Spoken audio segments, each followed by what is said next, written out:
The kingdom of Velmorin had a word for what the queen did every night. The word was untranslatable, but the nearest meaning was something like, "The vigil of the one who has chosen not to flee." She went at midnight, always midnight. The servants knew not to look at the corridor that led to the east tower, not to listen for the sound of the door opening and closing, not to ask in the morning what had passed between the hour of stars and the hour of crows. They knew because 3 of their number who had asked were now employed in villages at the far edge of the kingdom, in positions that were technically promotions and felt like exile. Queen Myra of Velmorin had ruled for 11 years. She had come to the throne young, too young, the council said, though they had stopped saying it aloud somewhere around her 4th year, when she had reorganized the southern grain distribution and ended 3 decades of regional famine without a single edict that required enforcement.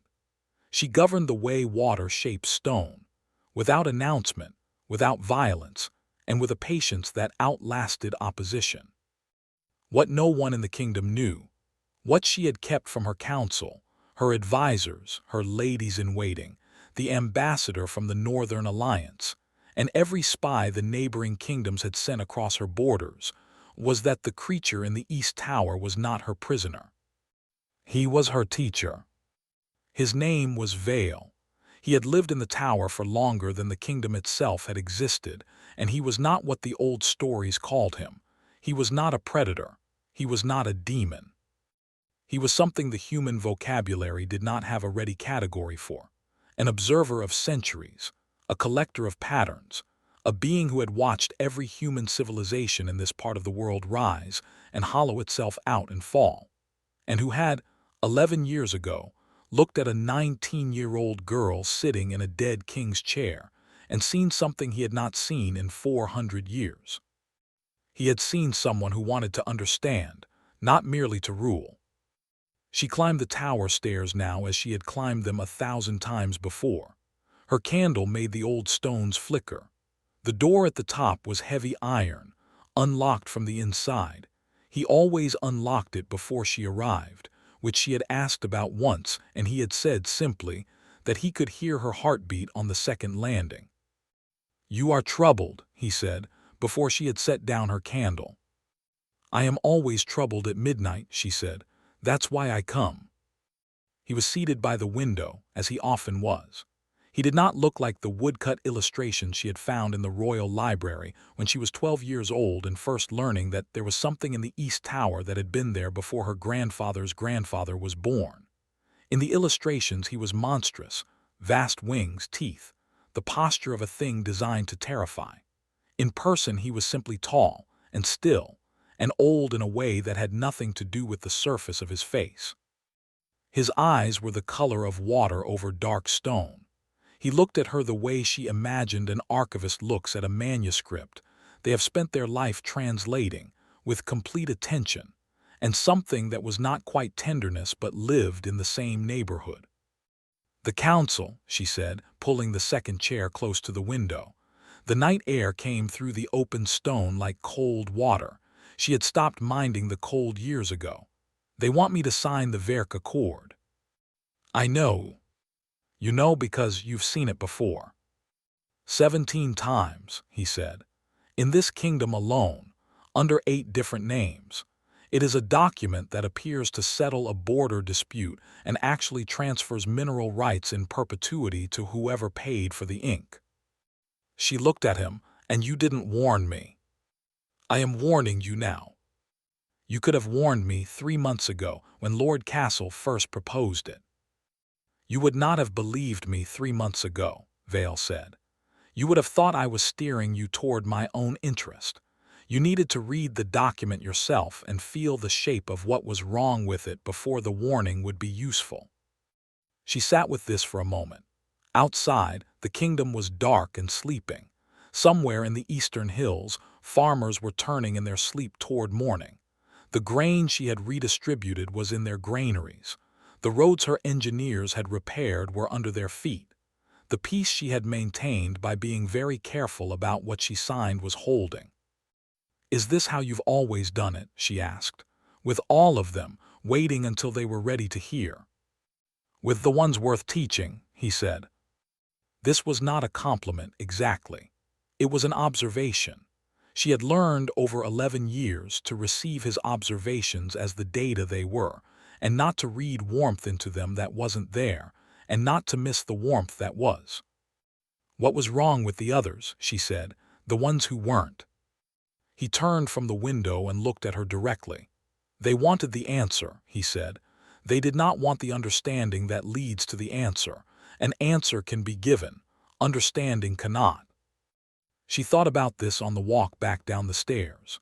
She thought about it while she wrote, by lamplight, a careful and extremely polite response to Lord Castle indicating that she would require independent geological surveys of the Verk region before any accord could be considered. She thought about it while she slept, and when she woke, she thought about it again. The court did not know about Vale. If they had known, they would have called it dangerous. Some of them would have called it something worse. There were words for queens who went alone to towers at midnight, and none of those words assumed the presence of a 400-year-old scholar who had seen 17 iterations of the same document and chose, carefully, when to speak. She thought, this is the secret, not that he exists, not that I go to him. The secret is that I have found something rarer than gold and more useful than armies, someone who will tell me what is true and wait until I am ready to hear it. She sent the letter to Lord Castle and went to breakfast. The crisis arrived, as crises do, without the courtesy of an appointment. Lord Castle had allies she had not fully mapped. This was her error, and she acknowledged it to herself clearly on the morning that a quarter of her council arrived in the throne room with a document of a different kind, not an accord, but an accusation. "Your Majesty," said Lord Castle, and his voice had the specific quality of a man who has rehearsed his words until they no longer sounded rehearsed. "It has come to our attention that you have been conducting private consultations with the entity housed in the East Tower." The throne room was cold. It was always cold. She had never had the fires built up the way her father had. Because she had found early in her reign that people thought more clearly when they were slightly uncomfortable. Now the cold pressed against her neck, and she sat very still in the chair that had been too big for her when she first sat in it and fit her. Now, exactly. "Entity," she said. "The creature," Lord Castle said. "The Velmoran shade.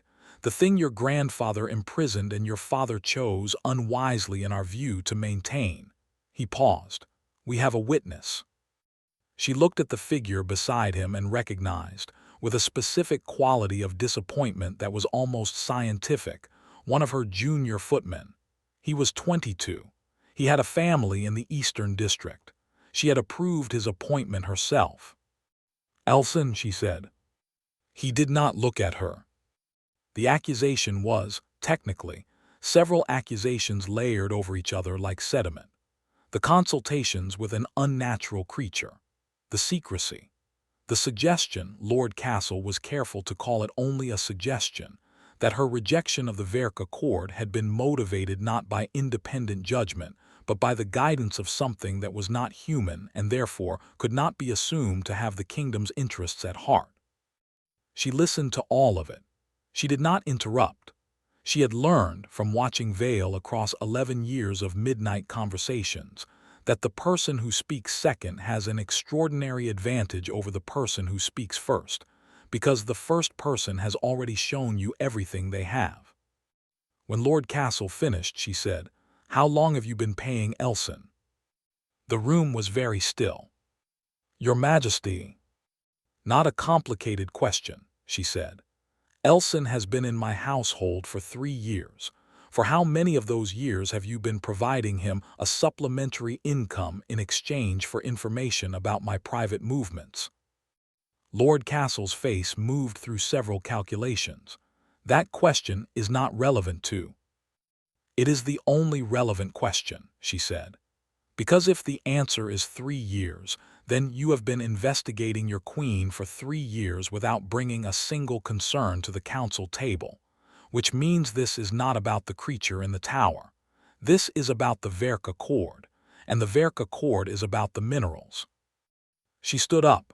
This was something she did rarely, and when she did it, people paid attention not because she was tall, she was not particularly, but because the quality of her attention changed when she was on her feet. It became something you could feel. "I will be consulting with my full council this afternoon," she said, "at which point I will be presenting geological surveys of the Verk region that I commissioned 4 months ago, before Lord Castle's proposal, because I had already noted certain irregularities in the border maps.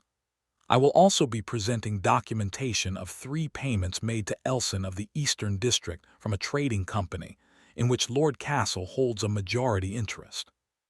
She looked at Castle with the same expression she used when she was explaining to new administrators why the old grain distribution system had failed. "You have been planning this for a long time. So have I." The council session that afternoon lasted 4 hours. At the end of it, the Verk Accord was dead. Lord Castle had resigned his seat rather than face a formal inquiry. And Elson, this surprised people, had been reassigned to the Road Administration Office in the Eastern District, in a role that was neither punishment nor reward, but simply a placement in a position where his particular skills would be useful, and his particular vulnerabilities would not. She explained this to Vale that night. "You are not angry at him," Vale said. "It was not a question."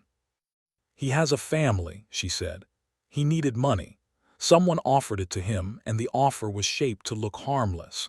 I have tried to build a kingdom where people don't have to make that choice, and I have not entirely succeeded.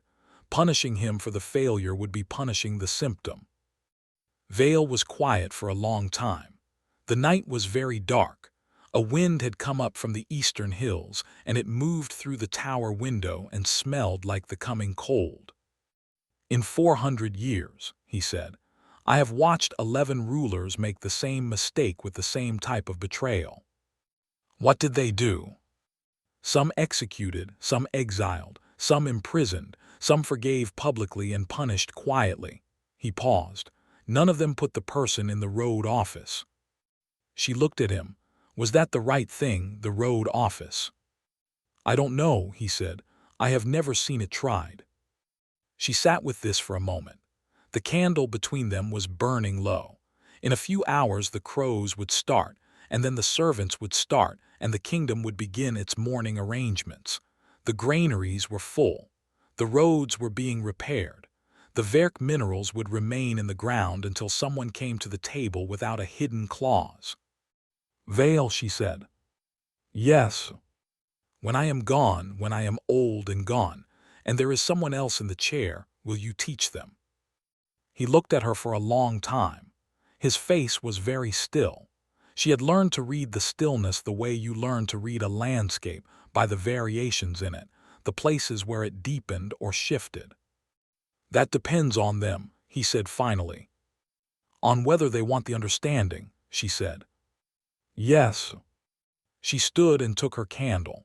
The flame swayed in the tower draft and steadied.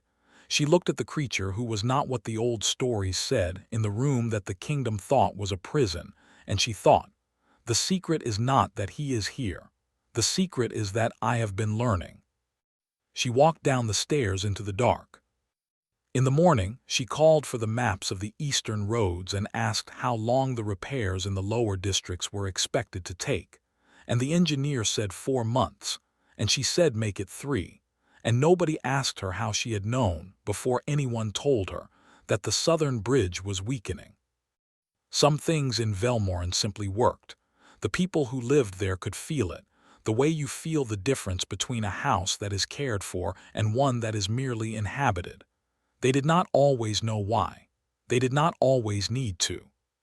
The queen went to bed at a reasonable hour.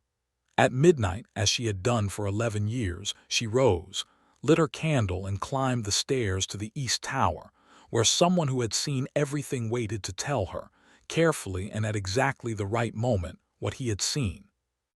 Outside, the kingdom breathed in its sleep. The roads held, the granaries were full, the borders were quiet. The wind came down from the eastern hills and moved through the stones of the tower, and the candle in the high window did not go out.